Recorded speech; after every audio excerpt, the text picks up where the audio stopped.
Jæja, Jökull, fín frammistaða sérstaklega í seinni hálfleiknum í kvöld, jafntefli niðurstaðan, hvernig sá þetta við þér? Bara, við vorum slakir í fyrri, eins og þú segir, en allt annað í seinni og mjög ánægð með seinni hálfleikinn. Þannig að heilt yfir bara held ég að það hefur verið ágætis fótboltaleikur. Já, eins og þú segir, kannski slakir í fyrri, komið tilbaka sterkari, miklu sterkari Víkingarnir í seinni hálfleiknum.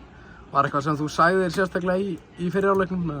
Við bara spjöllum saman eins og alltaf. Bara, ég hef eitthvað að segja og þeir hafa helling að segja og við bara förum yfir það sem er hægt að gera betur og það gekk ágætlega. Já. Þú ert með hörku sterkt lið í höndunum. Jóhann Árni kemur til dæmis inn og frábær stoðsending hérna í öðru markinu. Hversu dýrmætt er að vera með svona góðan hóp? Það er bara frábært og við erum himinlifandi yfir hópnum. Bæði liðinu sem getur stilt upp og þeir sem eru fyrir utan og þeir sem eru þar fyrir utan. Við sterkar með það líka. Þannig að það er þétt liðsheild og bara hrikalega ánægður með þennan hóp.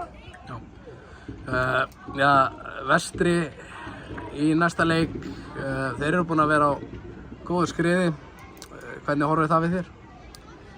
Bara að vera erfiður leikur og við þurfum að vera klárir í allt sem að þeir geta kastað í okkur og bara eins og alla aðra leiki. Hingað til hefur við ekki fengið auðvelda leik og munum ekki fá það, þannig að við erum bara klárir að öllu leyti í þann leik eins og aðra.